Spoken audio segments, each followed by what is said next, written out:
troisième et dernière partie de l'Africa Newsroom. Le plateau est toujours au complet avec nos invités, Monsieur Yamboulia Dipama, Monsieur Joël Compaoré et notre éditorialiste Gracien Roukindikiza. L'actualité économique à présent, les autorités ont été fermes. Compte tenu de sa situation économique, la Libye ne réduira pas sa production de pétrole. Une annonce qui intervient à 48 heures d'une réunion des pays membres de l'OPEP consacrée à la répartition des quotas. Explication avec Corinne Kamdem. La Libye exclut toute réduction de sa production pétrolière. Elle compte même la doubler en 2017, selon une annonce faite par le directeur de la NOC, la Compagnie nationale de pétrole, Moustapha Sanala. L'OPEP, l'organisation des pays exportateurs de pétrole, souhaite ramener sa production entre 32,5 et 33 millions de barils par jour pour relancer les cours du pétrole qui ont chuté en raison de la surabondance de l'offre depuis l'été 2014. Une initiative que le directeur de la NOC ne compte pas respecter en raison de la situation économique fragile que traverse son pays. Maintenant, le secteur du pétrole libyen ne produit que à peu près 540 000 barils par jour. Ça même pas le quota qui était alloué à Libye à l'époque. Et avec les problèmes qui fassent la Libye maintenant, problèmes budgétaires, on sait que 98% du budget libyen dépend directement des rentes pétrolières. Donc, je pense que l'OPEP va prendre tout ça en considération à ce qui concerne le quota de la Libye. La Libye produit actuellement environ 600 000 barils par jour. Le pays produisait 1 600 000 barils par jour avant la chute du régime du guide libyen Mouammar Kadhafi en 2011. Depuis, le pays traverse de nombreuses crises politiques et sécuritaires, ce qui bloquerait sa relance économique. La Société nationale libyenne pour le pétrole a sollicité d'augmenter la production de pétrole jusqu'à peu près 800 000 barils par jour. Ça sera à la moitié de 2017. La Libye a le droit d'exporter 1,8 million barils par jour. C'est le quota qui était réglé en 2010. Et depuis ce temps-là, la Libye n'est pas exporté cette quota-là. Donc, il a tout à fait le droit d'augmenter l'exportation du pétrole lorsqu'elle est payée maintenant face à une faillite totale. Lors de la réunion de l'OPEP prévue ce mercredi 30 novembre à Vienne, la capitale autrichienne, l'organisation doit procéder à la répartition des quotas de production pétrolière des pays membres. La concrétisation d'un accord de baisse de l'offre est également au programme. Jusqu'ici, 3 pays, l'Iran, la Libye et le Nigeria, ont été autorisés à produire au niveau maximum en raison de leur situation économique étroitement liée à leur manne pétrolière. Monsieur Yamboulia, compte tenu de sa situation économique, la Libye ne peut simplement pas se permettre de limiter sa production de pétrole. Idem pour le Nigeria. C'est peut-être justifié. Ça veut dire que déjà, sous Kadhafi, à l'époque, en tout cas, la production pétrolière de la Libye était pratiquement 1,6 million de barils. Et aujourd'hui, le pays est à plus ou moins 600 000, en tout cas de ce qu'on disait par rapport au reportage, 600 000 barils par jour. Sachant que le pays a traversé quand même une crise profonde. Oui, ça peut s'expliquer par rapport à la volonté, en tout cas, des autorités. Mais il est quand même nécessaire aussi pour des pays qui signent ou qui appartiennent à des organisations de pouvoir suivre ces règles-là. Et c'est valable pour la Libye, c'est valable pour d'autres pays, parce que c'est en renonçant ou en tout cas en foulant au pied ces règles que l'on se fixe par rapport aux organisations pour réguler certaines choses, que l'on rentre un peu dans l'anarchisme. Notamment, bien évidemment, la Libye aujourd'hui qui est membre de l'OPEP, qui dit que, vu sa situation, elle ne pourra pas respecter cela. Donc il faudrait aussi, au-delà des considérations économiques, quand on appartient à une organisation, et c'est valable pour tout le monde, de pouvoir suivre ces règles et donner des arguments justifiés qui puissent aller dans ce sens-là. Dans ce cas, l'argument Dans est ce justifié. cas présent, moi je trouve que, et comme je le disais, ce qui est valable aussi pour la Centrafrique, c'est qu'il faudrait quand même que certains États puissent renforcer ou affirmer leur souveraineté vis-à-vis de leur contexte économique, social et bien évidemment par rapport aux relations avec les partenaires internationaux. Monsieur Compaoré, vous êtes d'accord ? Bon, moi je dirais que la situation actuelle en Libye est déplorable et toute cette situation est le corollaire de cette intervention mal préparée et inopportune. Et nous disons que si la Libye, c'est le pétrole libyen, les Libyens peuvent en user comme ils veulent, mais bon, c'est vrai qu'ils sont liés par des accords et M. Dipama fait bien de dire qu'il faut les respecter. Et cela est valable aussi pour le Burkina, qui n'a pas respecté non plus des accords qu'ils avaient signés au niveau de la CEDEAO. Donc, il est vraiment important que les pays respectent... On va rester, s'il vous plaît, concentrés sur ce qui nous concerne, la Libye. Gratien, l'OPEP va donc tenter ce mercredi de sceller un accord pour limiter la production. Mais est-ce qu'une telle mesure peut encore porter ses fruits quand on sait que l'organisation a pompé plus de brut en octobre 2016 que jamais? Pour le moyen terme ou le court terme, est-ce que ça va porter ses fruits? Oui, ça peut porter ses fruits parce qu'en fait, l'OPEP se rend compte qu'en produisant beaucoup, on arrive à vendre à un prix bas. C'est-à-dire on fournit beaucoup d'efforts pour avoir presque les mêmes rentrées. Mais en diminuant la production, ils vont avoir beaucoup plus de rentrées parce que le prix du baril va augmenter. Mais en même temps, en fait, ça se trouve dans un contexte assez particulier. Il y a l'Iran qui rentre sur le marché, qui a besoin aussi de vendre pour gagner un peu de l'argent. Il y a aussi l'Arabie Saoudite qui commence à avoir ses caisses vides avec la guerre en Irak, la guerre que l'Arabie Saoudite mène au Yémen. Et aussi, il faut le dire, l'Arabie Saoudite essaie de tirer une balle dans le pied parce qu'il y a moins de rentrées de pétrodollars, comme on le dit, qu'avant. Donc, il y a finalement une volonté vraiment d'aller vers cette réduction en excluant, disons, avec une exception pour les pays comme le Nigeria, la Libye ou l'Iran. Alors, les quotas mis en place par l'OPEP n'ont pas souvent été respectés. Comment garantir qu'ils le soient cette fois-ci si les pays de l'organisation venaient à trouver un accord ce mercredi? Il faut des mécanismes. Il y a en général des mécanismes pour surveiller l'application de ces accords. Éventuellement, on peut mettre des sanctions.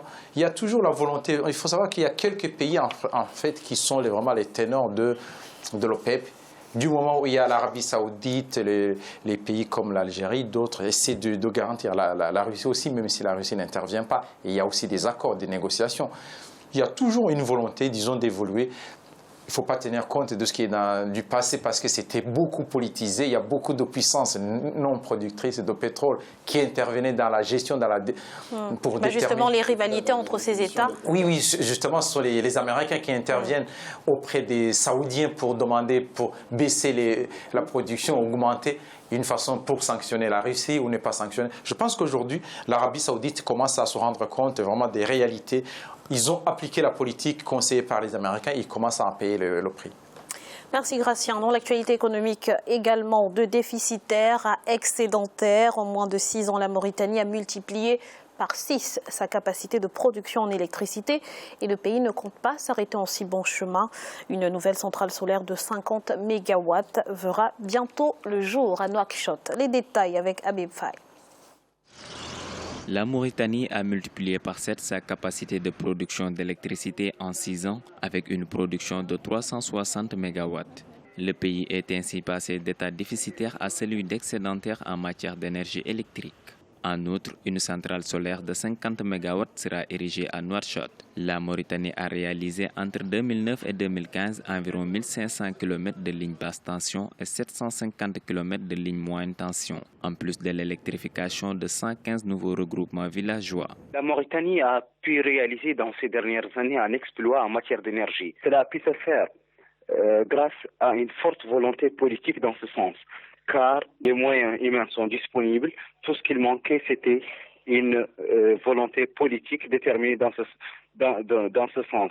Il était honteux de voir une capitale dans le XXIe siècle souffrir encore de coupures d'électricité. Aujourd'hui, la Mauritanie non seulement assure son propre besoin en matière d'énergie, mais exporte de l'énergie pour les pays voisins. En milieu rural, le gouvernement a construit 28 petites centrales, dont 10 centrales hybrides diesel, solaires et éoliennes et 50 plateformes multifonctionnelles alimentées par énergie solaire. Bientôt, un projet de construction d'une centrale éolienne sera lancé dans le nord du pays, dont la capacité est de 100 MW. Toujours des ressources naturelles. La dernière découverte en gaz naturel avec plus de 450 milliards de mètres cubes ça pourra non seulement suffire toute la Mauritanie, mais aussi à plusieurs pays de la sous-région. Donc il y a ce projet d'exploitation de gaz pour l'électricité afin de satisfaire les besoins de la Mauritanie et des pays voisins. Dans ces perspectives de production électrique, le gouvernement compte exploiter son immense potentiel en énergie renouvelable pour assurer une véritable révolution dans le domaine énergétique.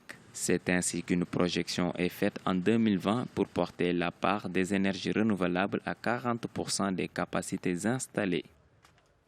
Gratien, la Mauritanie est en voie de relever le défi énergétique? Oui. On voit bien qu'il y a des progrès, mais la réalité, le problème qui s'oppose en Mauritanie, il y a ce problème, disons, d'électricité pour qu'il n'y ait plus de délestage, il n'y ait plus de coupures. Et il faut investir, il faut beaucoup d'argent. Or, c'est un pays qui est très endetté, qui se retrouve pratiquement dans 85% du PIB de l'endettement, bien au-delà de beaucoup de pays de l'Afrique, notamment de l'Afrique de l'Ouest, et qui se trouve à 30-40%. Donc, cela veut dire qu'il y a une marge de manœuvre qui n'est pas énorme, mais, disons, les banquiers peuvent avoir confiance dans ce pays qui a une certaine croissance de 6%. Ce sont des inconnus de l'équation qu'il faut vraiment jongler pour arriver en même temps à progresser et aussi à entretenir ces équipements pour que ça soit rentable. Il ne faut pas beaucoup investir et puis se retrouver avec des machines ou des éoliennes qui ne tournent plus. De cette façon, ils auront beaucoup perdu et l'argent et l'électricité. Monsieur Yamboulia, quelle appréciation faites-vous de la politique énergétique menée en Mauritanie ? C'est quand même un exploit, quand même, en si peu de temps, de passer de 1 à 7%, en fait, de multiplier par 6 ou par 7 le défi énergétique qui se posait dans ce pays. C'est vrai que tout à l'heure, Gratien disait que les banques, avec cette croissance, les banques pouvaient avoir confiance à ce pays pour pouvoir, en tout cas, amorcer ces investissements. Mais il y a aussi que la transition démographique en Mauritanie est quand même un peu maintenue, même s'il y a une croissance qui est à 6%. Donc cette transition démographique est quand même structurée, ce qui permet à l'État de pouvoir investir sur ces énergies renouvelables, sur ces centrales. Et bien évidemment, la Mauritanie n'est pas le seul exemple. Il y a le Sénégal qui vient de lancer la plus grande centrale solaire en Afrique de l'Ouest. Le Burkina a également fait, dès les premiers mois du pouvoir de Roch-Marc Christian Kaboré, de rentrer véritablement en gérant cette transition économique. Parce qu'il se trouve quand même que pour développer un pays qui est fondamentalement basé soit sur l'agriculture ou en tout cas sur ce qu'on appelle l'économie informelle, il faut de l'énergie pour tourner. Et la Mauritanie fait bien quand même d'aller vers ces pistes d'énergie renouvelable qui amènent d'atteindre une certaine croissance économique. Alors, outre justement l'amélioration des conditions de vie des populations, M. Compaoré, cette performance devrait permettre de booster également la croissance. Il faut dire que c'est à saluer. Et parce que quand on sait le poids important de l'énergie dans le développement d'un pays, de telles prouesses sont à saluer. Et j'espère que ça va faire des émules dans toute l'Afrique, surtout l'Afrique de l'Ouest, et notamment pour le Burkina Faso, qui vit toujours sous les délestages et autres. Ce sont des exemples qu'il faut vraiment aller voir et puis s'en inspirer pour le reste de l'Afrique. Certes, c'est vrai qu'ils ont d'énormes richesses gazières, ce n'est pas le cas du Burkina Faso, mais il faut savoir innover, avoir une vision. Et c'est ce qui manque beaucoup aux dirigeants africains de nos jours. Il faut vraiment tabler sur une énergie renouvelable et une énergie durable. Pas des mesurettes comme on a pu le voir dans certains pays. Bon. Alors, Gratien, avec cette performance, la Mauritanie est bien placée pour exporter également au-delà du Sénégal son électricité. Oui, le pays est bien placé. Il y a un marché. Il y a le Sénégal qui en a besoin parce que le Sénégal, même à un certain rythme, il y a un manque qu'il faut vraiment combler. Il y a aussi des parties du sud du Maroc, éventuellement d'autres pays, on peut dire dans le désert, à côté il y a le Mali qui fait frontière. On peut penser exporter l'électricité, mais c'est toujours un problème. Il y a des difficultés à exporter l'électricité. Techniquement, ça se pose un problème parce que plus on exporte loin, plus on perd une bonne partie de l'électricité. Donc, ce sont des questions vraiment à étudier. Merci Gracien. C'est à présent la fin de cette émission. Le dossier du jour de ce mardi sera consacré à la réforme constitutionnelle au Burkina Faso. Monsieur Yamboulia Dipama, merci d'avoir été avec nous. Je rappelle que vous êtes secrétaire général adjoint du MPP en France. Monsieur Joël Compaoré, merci également pour votre participation. Je rappelle que vous êtes secrétaire général de la section CDP France. Je vous remercie. Et Gracien, merci d'avoir été avec nous. Merci Graziella, bonsoir à tous. Merci à vous, chers téléspectateurs, de nous avoir suivis. Restez sur Africa 24 dans un instant, le journal de la rédaction.